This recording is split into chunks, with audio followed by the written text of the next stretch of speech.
día vamos a desarrollar la segunda parte de la unidad que es introductoria al estudio de la medicina psicológica, pero vamos a sentar sus bases.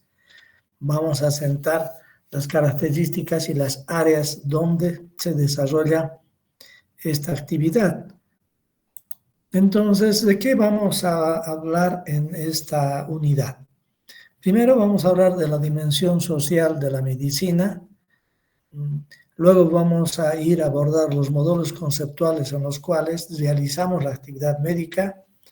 Vamos a tocar un poco la teoría general de sistemas, porque esto justifica la dimensión social, la dimensión biológica, la dimensión psicológica, en fin. Luego vamos a hacer hincapié en algunas bases psicológicas del trabajo del médico, los conceptos de evolución, adaptación que tenemos los seres humanos, y vamos a subrayar la importancia de la relación médico-paciente en el camino de lo que es la medicina psicológica. En este sentido vamos a ir desarrollando entonces estos puntos. ¿Está bien el audio? ¿Está todo en orden?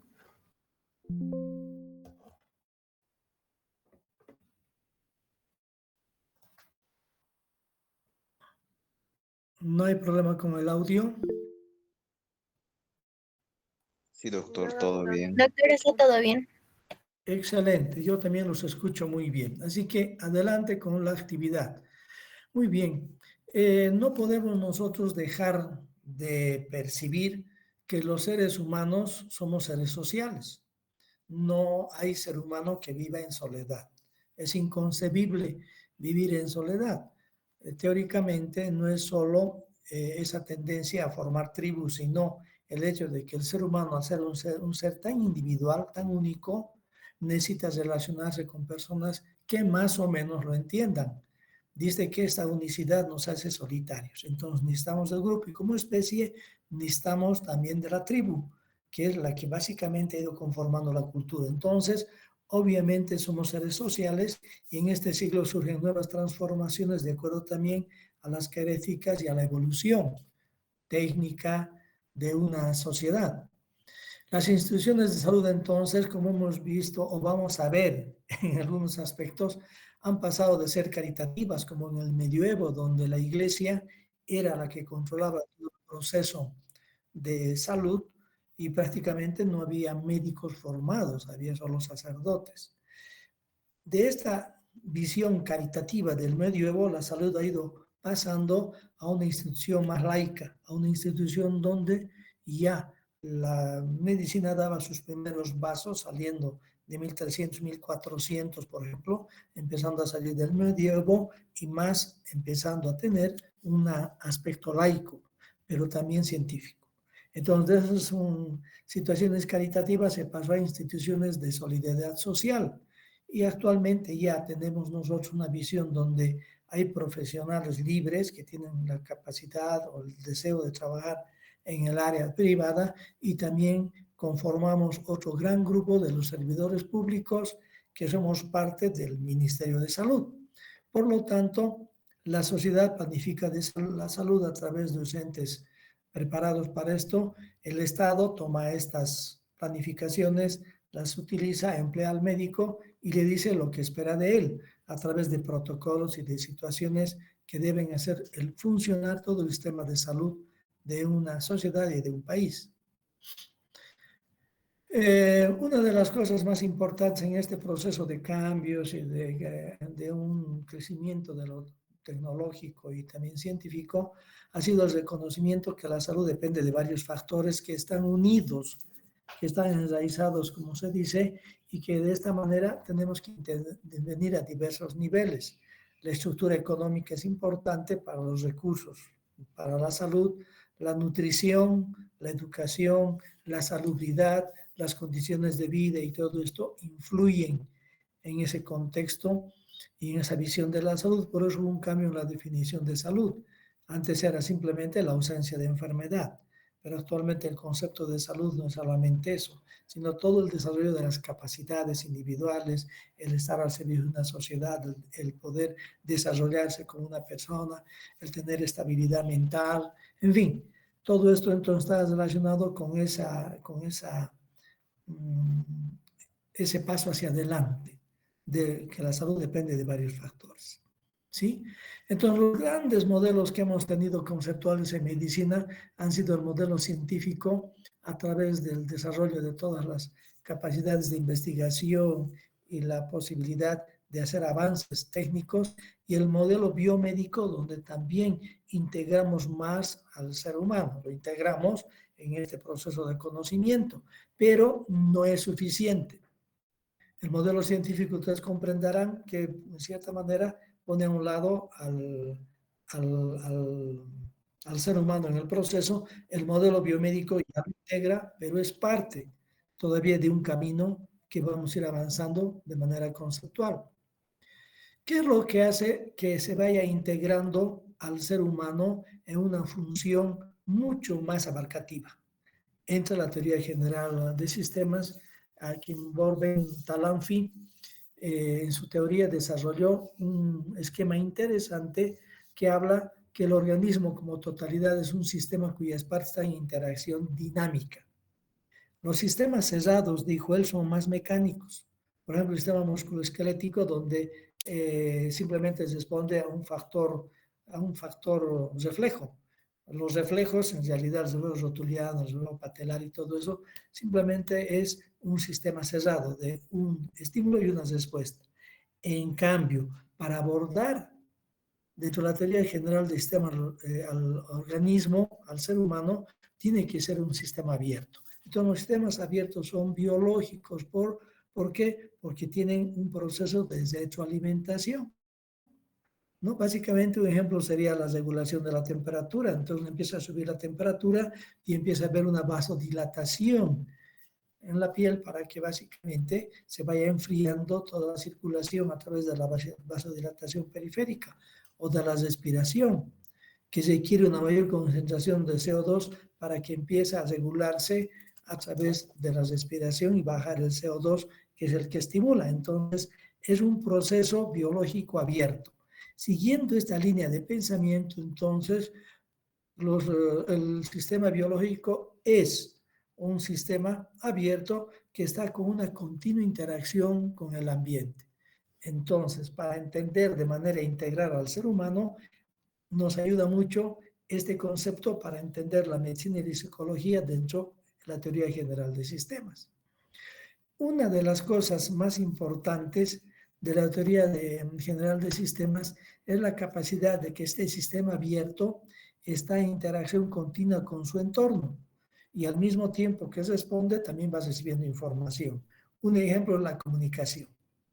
Cuando ustedes hablan con otra persona y están intercambiando ideas, en el momento en que ustedes hablan, se convierten en emisores y la otra persona se convierte en un receptor. Pero dentro de la teoría general de sistemas, esto es sobrepasado por la teoría de que la comunicación es reverberante. Es que al mismo tiempo que están hablando, están recibiendo información del otro. O sea, no necesita el otro hablar para que ustedes tengan información. Está yendo la información, están hablando y al mismo tiempo, a través de los gestos, la actitud, la visión, el interés del otro, están recibiendo información. En la actividad práctica estamos con ustedes conversando, estamos viéndonos, estoy dando una explicación y al mismo tiempo que doy una explicación, voy observando si ustedes están motivados, si están interesados, si están un poquito distraídos. Entonces al hablar me voy percatando de que hay algo de tedio en el ambiente, entonces tengo que buscar la manera de que se reactive esa atención. No es necesario que ustedes me digan, doctor, me siento un poco aburrido, doctor, qué interesante está esto. Yo no me doy cuenta. ¿Por qué? Porque la comunicación es circular y es propio de los sistemas abiertos, porque está en relación con su entorno y el entorno es un conjunto que interviene. Por lo tanto, dentro de los conceptos de teoría general de sistemas, la totalidad es más que las partes. Y aún más, la teoría general de sistemas habla de las partes que integran este sistema. Por ejemplo, dentro de la integralidad de teoría general de sistemas, hablamos también de la individualidad del ser humano.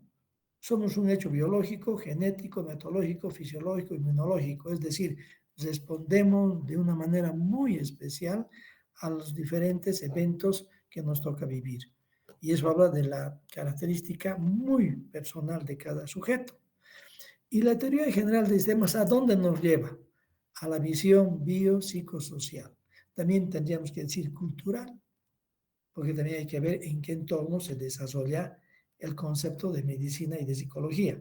Entonces, la teoría general de sistemas es muy importante porque nos lleva de la mano a esta concepción compleja del ser humano, biológica en sus aspectos básicos, psicológica en sus aspectos mentales, social en los aspectos de interacción con su entorno y cultural porque se determina en una determinada población. Entonces, de esta manera, la teoría general de sistemas nos lleva a este concepto. Muy bien, ¿qué pasa actualmente con la relación médico-paciente? Bueno, el problema es que a través de la tecnificación y a través de un modelo netamente científico, entre el médico y los enfermos se han interpuesto la institución, la tecnología y la burocracia, ¿no? En ocasiones llegamos a un hospital y el familiar no sabe quién es el médico de cabecera del ser que está, de su ser querido que está hospitalizado. ¿Por qué? Porque ha habido un especialista que lo ha visto, que lo ha derivado al otro, pues es que el otro también lo tiene, así que de repente son varios que intervienen, pero al mismo tiempo no hay alguien de cabecera.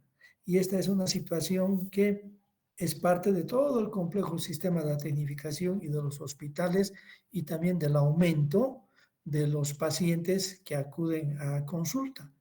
Recordando que la economía también es algo que cruza transversalmente la salud. Siempre estamos pidiendo que haya mayor economía para la salud, que el presupuesto aumente. ¿Por qué? Porque es también una base inherente a la sociedad y evitar pues el hacinamiento en los hospitales, que haya un poco de especialistas que apenas den 4, 5, 6 pacientes al día, necesitamos más. En fin, todo esto entonces es una visión biopsicológica, social y cultural.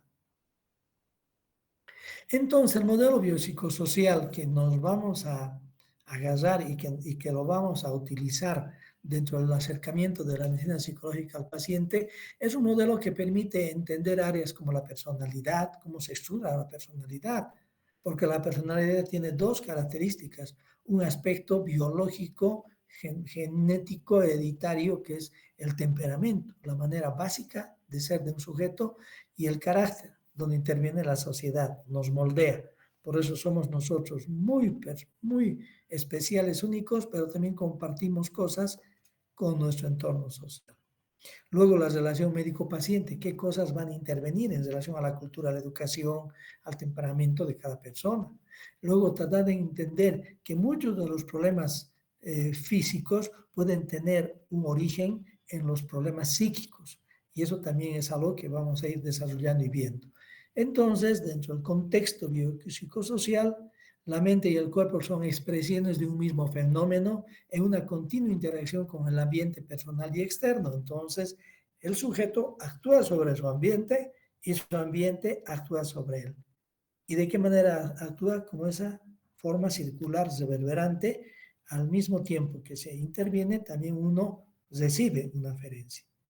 Entonces, esto del modelo biosocial y entender al paciente en su entorno y todo, es un lado intuitivo y artístico de la medicina, como dicen muchos autores.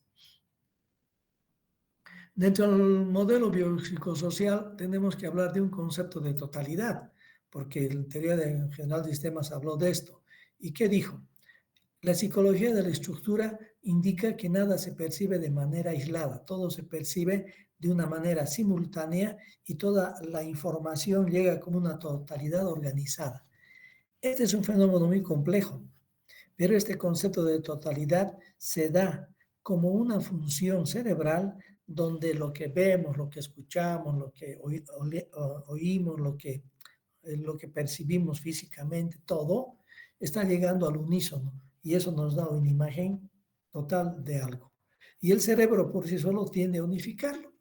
Si nosotros no tuviéramos este modelo de totalidad, la imagen del perro no sería integrada, no veríamos un perro, veríamos solamente partes de unas manchas. Pero cuando está llegando todo de una manera integral a nuestro cerebro, el cerebro va estructurando Y de esa manera nosotros unimos con una imagen, terminamos de construir cerebralmente la imagen y vemos al perro, cuando en realidad son solo partes oscuras bajo un fondo blanco. Igual, si nosotros observamos aquí, podemos ver dos triángulos, pero estos triángulos están construidos por nuestro cerebro en esa visión totalizadora de la percepción. Y de esa manera entonces integramos cosas que podrían estar dispersas, porque si se observan no son triángulos, son simplemente rectángulos que están formados y no se integran. Y ahí podemos ver entonces por esta visión totalizadora. Este es un fenómeno que todavía la ciencia no puede entender. Cómo es que todo lo que nosotros percibimos llega al mismo tiempo a través de todo el sistema sensorial. Cuando vemos una película no estamos escuchando solamente. Aparte de escuchar, estamos viendo. Y al estar viendo, vemos los colores. Al estar viendo, vemos el movimiento. Al estar viendo, sentimos el peso de nuestro cuerpo sobre el sillón. Al estar viendo, estamos sintiendo el aroma del café que nos están preparando. Y todo al mismo tiempo. Entonces, también dentro de las neurociencias es un proceso de investigación. Este fenómeno de totalidad que tiene el cerebro y que es parte de la integración en biológico, en psicológico y en social. Entonces, la cultura también es importante en este modelo biopsicosocial. Entonces, podemos nosotros determinar que la civilización y la cultura también pueden determinar el síntoma y la enfermedad. Eso es muy importante para poder entender a un paciente en ese su contexto. Esto entonces, como ven, hace en el médico que tenga una imagen más completa de la salud y la enfermedad a través de esta integralidad biológica, psicológica y social. Entonces, esto que decimos nosotros como un eslogan, ustedes comprenderán ahora que tiene un sustento en este acercamiento a través de la teoría general de sistemas. ¿Sí? Entonces se llega a la conclusión, primero, de que no se puede percibir aisladamente los eventos. Este sujeto que está atravesando esta calle está recibiendo todas las aferencias, toda la información que está ocurriendo al mismo tiempo y está siendo un sujeto que está cargando, sin que se dé cuenta, toda una serie de informaciones. Y al ser todo este complejo de información que recibe, es también un sujeto muy complejo en sus respuestas hacia la vida. Por lo tanto, el modelo biopsicosocial da un modelo de hombre más real, más complejo y más contradictorio, que esto nos ayuda a entender lo complejo que somos nosotros al estar funcionando a diversos niveles y también como una respuesta a una sociedad determinada. Entonces, es el mejor modelo para acercarnos al paciente. El campo de la psicología médica, de la medicina psicológica, abarca conceptos sobre la psicología y sobre el enfermo, los rasgos del sujeto, sus trastornos que puede tener. También el campo de la medicina psicológica no solamente abarca entender al paciente, también entenderse el médico a sí mismo, la relación que existe entre estos dos importantes sujetos que intervienen en la relación médico-paciente y también los aspectos psicológicos de los problemas médicos. Cómo entonces intervienen los aspectos psicógenos en la producción de enfermedades y cómo nosotros podemos entender a un sujeto que atraviesa de cierta manera ciertas patologías o ciertos momentos de su enfermedad. Entonces, en el campo de la psicología médica intervienen aspectos que nos ayudan a ir entendiendo al ser humano a través de ciertas corrientes. La corriente conductual que tuvo su gran importancia entre los años 1950, 60, que decía que era muy difícil entender al cerebro, a la mente, por lo tanto solamente podía estudiarse los eventos que ingresaban, los estímulos que llegaban a la mente y las respuestas. Entonces, de manera conductual, era una forma conductual de hacer eso que se basó en los estudios de Pavlov, cuando Pavlov podía diseñar patrones de comportamiento en los animales.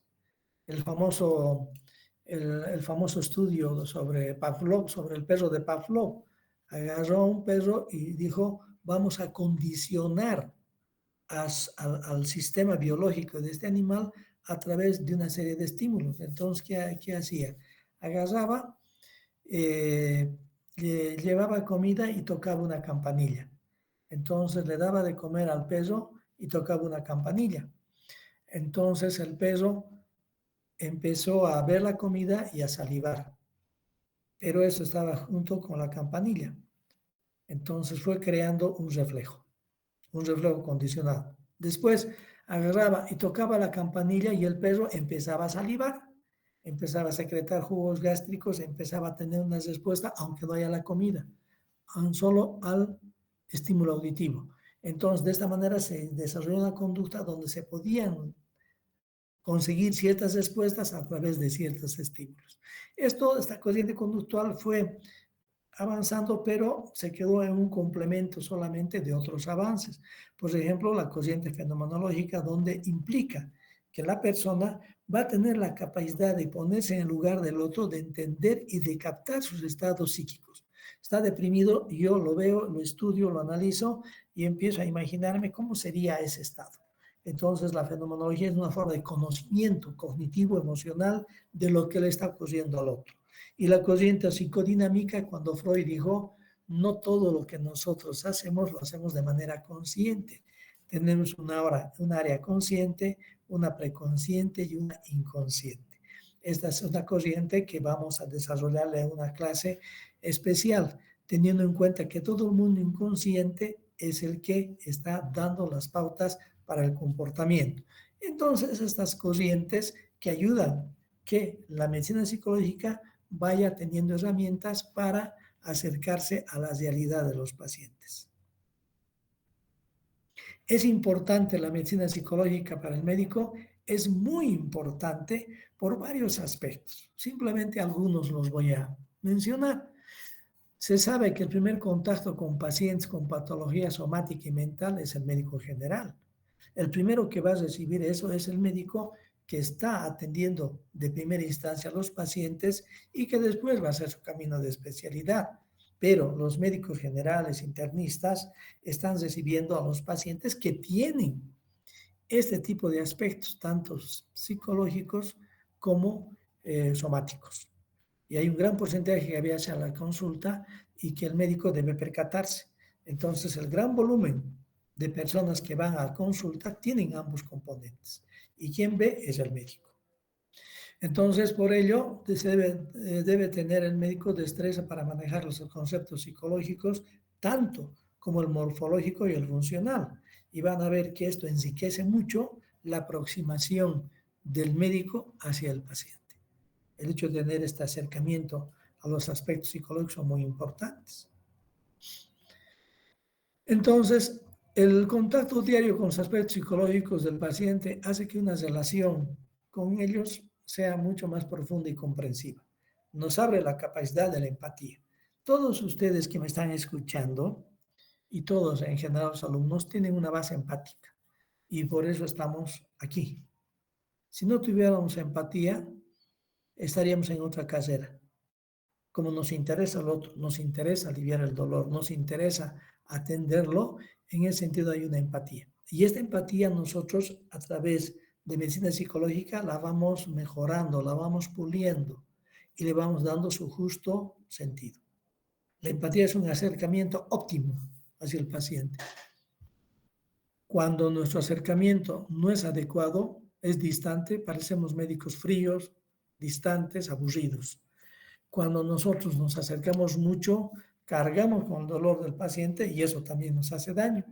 Entonces, a través de la materia, ustedes van a conocer la forma en la cual la empatía puede ser manejada con el paciente y que no provoque una situación de malestar, porque no es fácil compartir el dolor ajeno. Pero debemos saber nosotros que los zapatos del paciente son sus zapatos. Podemos ponernos en su lugar.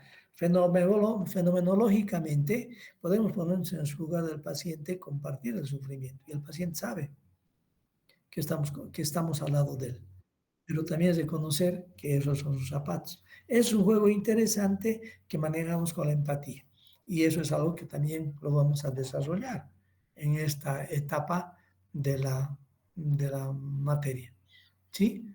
Entonces, obviamente, es claro que no se busca ser un experto en esta área. El que quiere ser un experto en esta área hará una especialización en el camino de la medicina psicológica y la psiquiatría. Pero sí es relevante para poder comprender y manejar en la clínica los problemas inherentes a la salud, la enfermedad, las acciones médicas y las respuestas psíquicas frente a un proceso y todo eso. Y recordar lo que decíamos hace un momento atrás, que los enfermos con problemas físicos, médicos, que van a la consulta del médico general, son alrededor del 40% que tienen también problemas psicológicos. Entonces, miren, 40% de pacientes que van a la consulta general pueden tener problemas psicológicos, no solamente problemas físicos. Por ese motivo, el médico debe percatarse. Porque si un paciente tiene un cuadro depresivo y tiene molestias gastrointestinales y todo eso, y mucho de la depresión que está teniendo puede justificar ciertos problemas médicos también, el médico que no se percata que el paciente tiene otra patología mental como una depresión, no va a resolver completamente el problema. No va a resolver, porque hay una patología detrás psíquica que también tiene que ser abordada. Esto es algo importante que vamos a hacer. Entonces, dentro del marco del apoyo y de la importancia, lo que un médico puede hacer por los pacientes que se quieren apoyo psicológico depende de su adiestramiento, de su experiencia y de su interés. ¿Sí? Entonces, esto es muy importante que tenga las herramientas, que sepa qué está haciendo el paciente y qué está atravesando el paciente. Aquí hay en la imagen hay un paciente enojado, aburrido, no está resultando adecuado su tratamiento, implica que los médicos no le están ayudando, que las enfermeras no acuden cuando él les llama, entonces está pronto a molestarse, a alzar la voz, a gritar, a no tomar sus medicamentos y todo eso. Si no tuviéramos nosotros adiestramiento ni experiencia, nos sería muy difícil lidiar con este paciente. Pero si nosotros sabemos que hay varios pasos psicológicos, como les he mencionado en la primera clase introductoria, donde está en una etapa de ira, de molestia, porque todo está mal, en ese momento, si comprendemos eso y tenemos experiencia, vamos a manejar adecuadamente la situación. Un ejemplo, una viñeta que les gusta mucho a ustedes escuchar alguna viñeta y todo esto, puede ser el hecho de que el paciente esté queriendo salir del hospital, no quiere tomar su medicación y todo eso, y me piden que yo vaya a verlo. Yo voy a verlo y el paciente me dice, lo que faltaba, que venga el loquero a verme. Entonces, en ese momento, yo, con mi adiestramiento y mi experiencia, me ubico que el paciente está en etapa de ira. Está enojado con la vida, con las circunstancias, con su destino. Yo no me enojo, no me puedo enojar. He manejado esto y estoy preparado para esto. Esto no me llega a mi espíritu y no hiere mi amor propio ni me provoca malestar. No, yo ingreso y le digo al paciente mirándole a los ojos, he venido aquí para colaborarle, he venido aquí para ver en qué puedo ayudarlo, Señor. Y el hombre empieza a llorar y me dice, maldita la hora que me enfermé, me estoy muriendo, doctor, tengo cáncer y nadie me puede ayudar. Entonces, en ese momento yo he abierto una puerta de comunicación, he abierto la posibilidad de escucharlo y que toda esta ira y este sufrimiento lo pueda expresar. Obviamente otra técnica es agarrar, bueno, siguiendo con este discurso, yo tengo que agarrar una silla, sentarme y ponerme a su nivel, a su altura. No voy a estar de pie mirándolo de arriba hacia abajo. Yo soy el médico, usted es el paciente. Yo soy el que estoy sano, usted es el que está enfermo. Yo no. Al sentarme a su lado, acercarme una silla a su cabecera o al lado de él, en ese momento le estoy dando un mensaje. Yo estoy aquí, lo voy a escuchar. Y de esa manera hablamos de cosas que los pacientes no pueden hablar con su familia, sobre su miedo a la muerte, sobre su miedo a quedar solo, sobre sus preocupaciones con la familia y todo eso, ¿no? La familia dice, todo va a estar bien, papá, no te preocupes, van a venir tus nietos a visitarte, te vas a poner bien. Y el Señor dice que sí, claro, pero detrás de él hay una serie de sufrimiento, de necesidad de diálogo, y para eso el médico con conocimiento de medicina psicológica está. Y esto es muy importante. Por eso tenemos que tener adiestramiento, saber manejar nuestras emociones, saber contener al paciente, claro, tener experiencia y mucho interés, un interés genuino. Entonces, la subestimación de los aspectos psicológicos hacen que el médico no identifique trastornos muy frecuentes, significativos que puede tener el paciente y que pueden ser motivos de trastornos de ansiedad, depresión, un estrés que está siendo muy importante y todo eso, ¿no? Entonces, es muy importante dentro del campo de la psicología médica resaltar la psicogénesis de los síntomas corporales, es decir, el origen que tiene en la mente los síntomas que se manifiestan en el cuerpo. La mente influye de manera importante en el funcionamiento corporal, eso es muy importante, y en ciertas circunstancias un síntoma corporal puede ser la expresión de un conflicto mental, lo que se llamaba neurosis. Aquí está una clase de Charcot, el célebre neurólogo francés que tenía una capacidad de hipnotizar a los pacientes y podía, aquí en esta clase magistral, demostrar el origen psicógeno de los problemas físicos. Entre sus alumnos estaba Freud, Sigmund Freud, que consiguió, era neurólogo Sigmund Freud, después fue haciéndose psicoanalista, bueno, en realidad él creó el psicoanálisis, es el padre del psicoanálisis, pero era un neurólogo que viajó creo era austriaco y consiguió una beca para estudiar, perfeccionarse en neurología en Montpellier, en Francia, y ahí Charcot daba clases. Entonces él está entre los alumnos. ¿Y de qué se trata esta clase célebre? Esta clase fue que la paciente no podía caminar. Era una paciente que había perdido la capacidad de caminar. Llegó en silla de ruedas, creo que ahí está la silla de ruedas, a la derecha. Llegó en silla de ruedas y Charcot le dijo que se ponga de pie, no podía. Le dijo que haga el esfuerzo, le ayudó y la paciente cayó al piso porque no podía caminar. Tenía en este caso tendría que ser una paraplegia, las piernas no le sostenían. Entonces, con los alumnos le ayudó a sentarse y Charcot le hipnotizó y le dijo, usted va a caminar. Y bajo estado de hipnosis, la paciente caminó. Y luego la hizo sentar, le quitó la hipnosis y le dijo camine y otra vez la paciente al piso. En ese momento Freud dijo, ¿qué está pasando? Porque Charcot decía que ella no tenía lesión. No tenía lesión. Los exámenes que le hizo dentro del contexto y el momento histórico de ese acercamiento a la medicina, la paciente no tenía enfermedad física, diremos, no tenía una lesión, ni tuvo un trauma físico. No la atropellaron, no la golpearon, no se cayó del caballo, no, sino que este síntoma apareció después de un conflicto psíquico, después de un problema psicológico fuerte, entonces apareció este problema. Lo vamos a ver en mecanismos de defensa que se llama neurosis de conversión. La neurosis, el conflicto psíquico, la neurosis conversiva, se convierte el conflicto psíquico, el problema que tiene la paciente a nivel psicológico, se convierte en un síntoma físico, motor. Por eso se llama neurosis conversiva.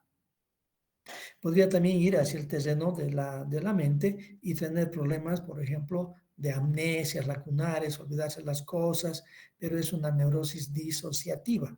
Es una neurosis, un conflicto psicológico que va hacia el área mental. En este caso, en el caso de Charcot, era una paciente que tenía un problema psíquico, un conflicto psíquico que se convirtió en un problema motor.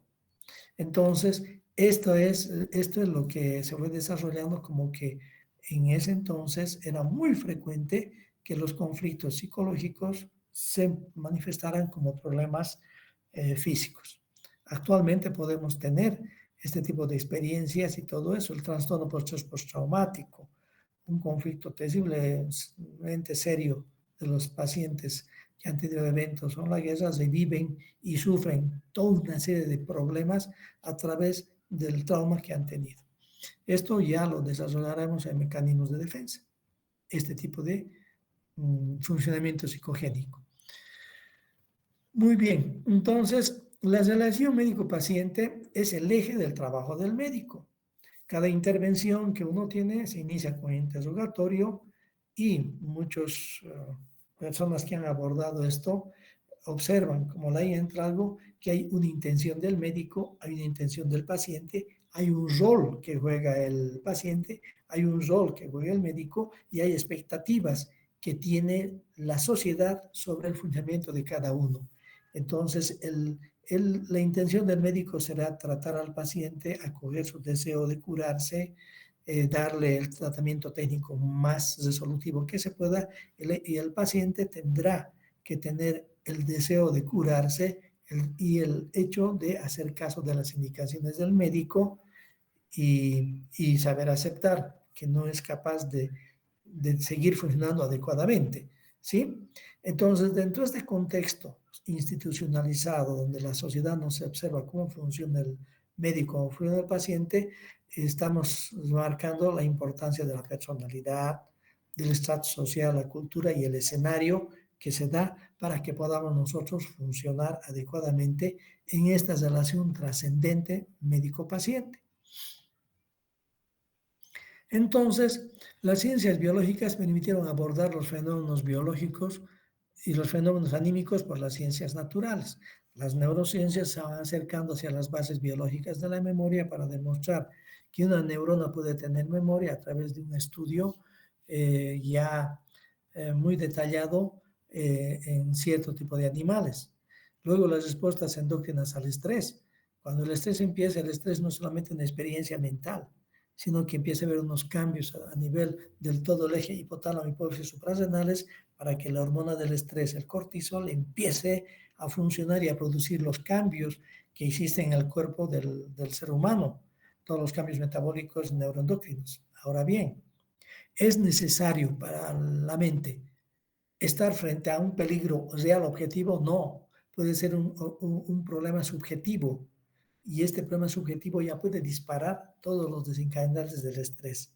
Es interesante. La cuestión del sistema límbico en las emociones, las respuestas que hay a nivel de esta área del cerebro.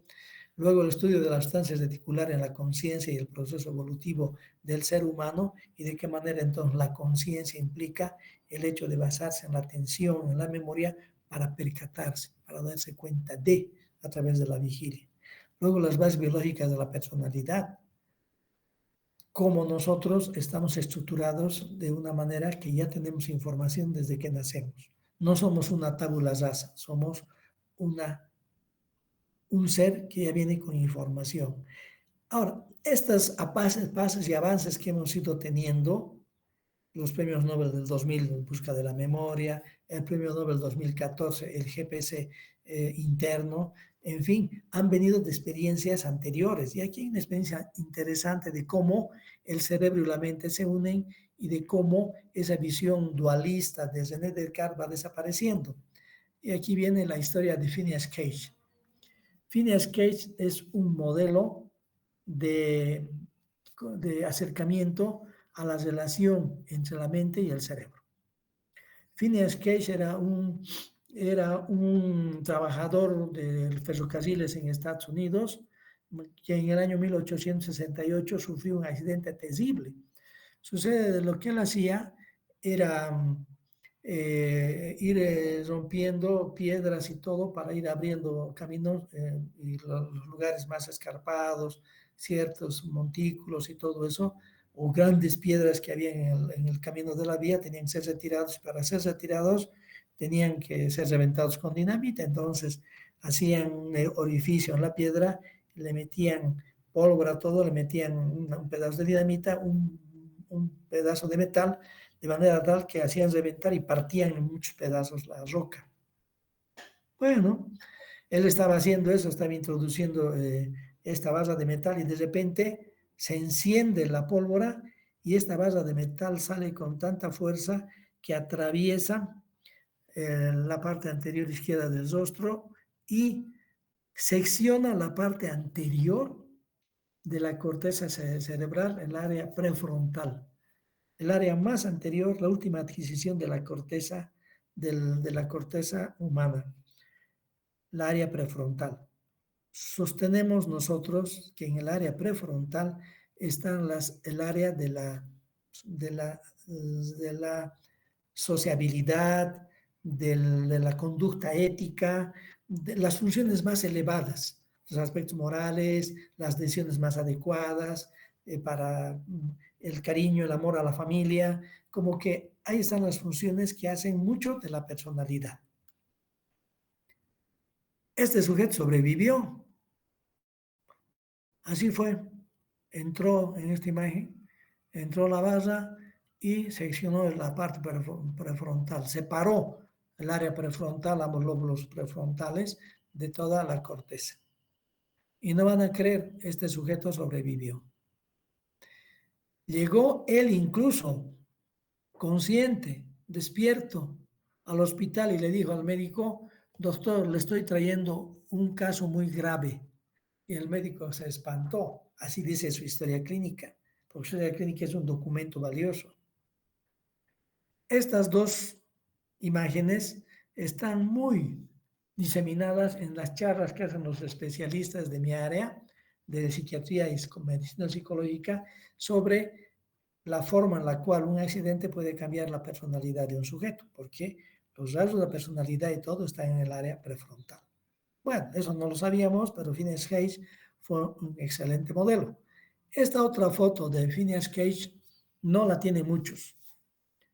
Yo la he obtenido de una exposición en el exterior de un profesor que me facilitó esta foto, porque Phineas Cage no murió.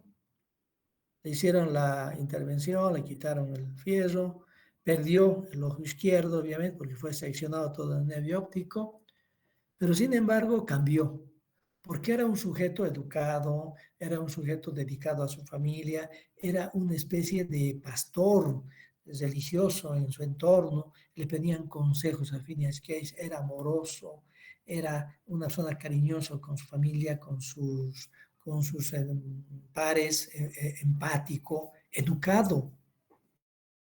Pero cuando recuperó, toda la parte motora estaba bien. Ahí está en la foto agarrando la barra que le atravesó, de 1 metro más o menos de altura. Pero se volvió pendenciero, se volvió desobligado, promiscuo, altanero, irresponsable. Cambió. Todo lo que debía controlar el área prefrontal ya no tenía control. Por lo tanto, era procaz, malcriado. Si le dabas ganas de orinar en la calle, orinaba en la calle, a la vista de todos. Es decir, cambió su personalidad. Y dijeron: caramba, lo que nosotros pensamos, la manera de ser, de actuar, de sentir, de hablar, de reflexionar, de tomar decisiones y todo eso, tiene un componente neural. Obviamente su esposa se separó de él porque no podía vivir, no era una persona con quien se podía vivir. Y él acabó siendo una parte de un circo donde se presentaba con el hombre con el cerebro dividido, con su barra y todo, a contar su historia, y le hacían preguntas, él hacía cosas, y de esa manera estuvo más bien como un número de circo que como una persona que puede integrarse a una sociedad. Entonces, este es el sustrato neural de los fenómenos mentales, pero ahora las neurociencias han avanzado mucho más, pero eso es harina de otro costal. Pues estamos en introducción ahorita de la medicina psicológica, ¿verdad? Bien, también el concepto de estrés, el concepto desde Claude Bernard, cuando ya se dio cuenta que el estrés provocaba cambios en el organismo de las personas, sobre todo un mayor efecto simpático en el funcionamiento del organismo. Hans Selye, que ya empezó a ver que había cambios a nivel físico del estrés, y Walter Cannon, que empezó a hablar de la fase del shock, la fase de inicio, la fase de mantenimiento de agotamiento del estrés. ¿Qué es lo que hicieron ellos? Empezaron a unir que los aspectos psicológicos de un sujeto pueden intervenir y pueden alterar el funcionamiento normal de un sujeto, de su organismo. Entonces, ellos fueron complementando esta visión de la unidad entre la mente y el cerebro, entre la mente y el cuerpo. El concepto de estrés es muy interesante porque une todas estas situaciones mentales en respuestas del organismo. Las personas con mucho estrés, por ejemplo, pueden llegar a tener mayor problemas cardiovasculares, los infartos, la hipertensión arterial, las úlceras gástricas, en fin, puede ser parte de un estrés permanente y continuo que estamos teniendo los seres humanos. ¿Sí? Entonces, la enseñanza de la medicina psicológica en la clínica se basa especialmente en casos concretos, en billetas clínicas que nosotros podemos entender y podemos interpretar. En estos acercamientos a casos concretos debemos obtener datos psicológicos y sociales para enriquecer esta visión sistémica, ¿sí? Entonces el médico llega a estar interesado en los problemas humanos y dentro de la enseñanza de la medicina psicológica deben adquirir destrezas para percibir la subjetividad de los pacientes. Deben entonces darse cuenta qué está pasando con este paciente, cuáles son los rasgos de su personalidad, cuáles son los mecanismos de defensa que está utilizando y cuáles son las etapas que está atravesando para enfrentar su situación frente a la enfermedad y cómo la está viviendo. Cada persona y cada personalidad y cada rasgo lo vive de manera diferente a otro, ¿no? Por eso dicen, no hay enfermedades sino enfermos, que es muy importante. Entonces, para finalizar, recordamos esto. No hay enfermedades sino enfermos. Cada persona vive su enfermedad de una manera muy peculiar, muy característica, de acuerdo a la forma de ser, de sentir, de actuar, de su entorno social, su experiencia, su situación cultural y todo esto, hasta económica. ¿Sí?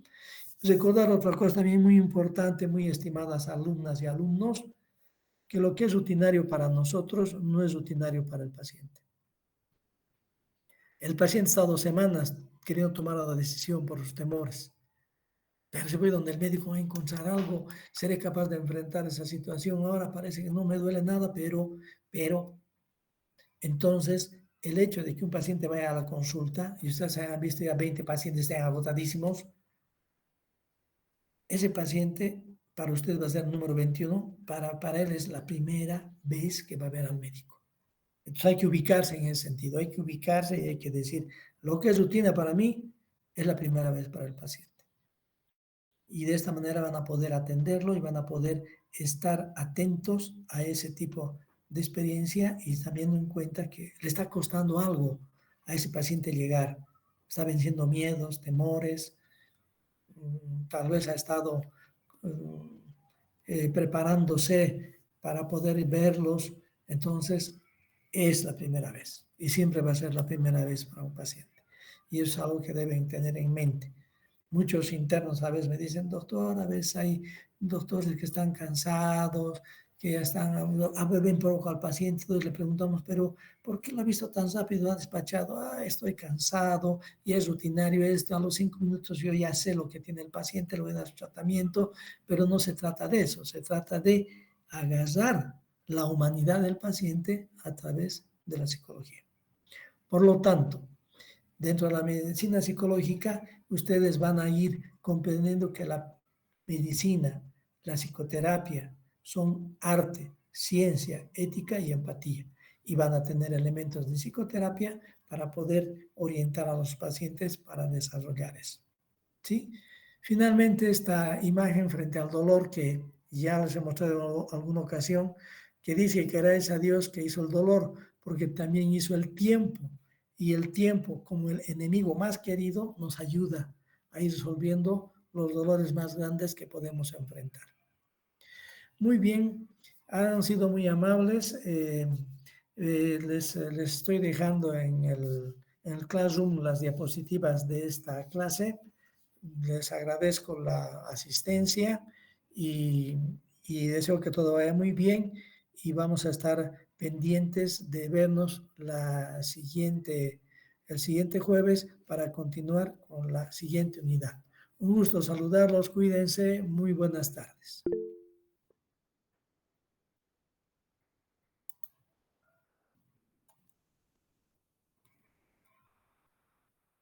Gracias, hasta luego. Gracias.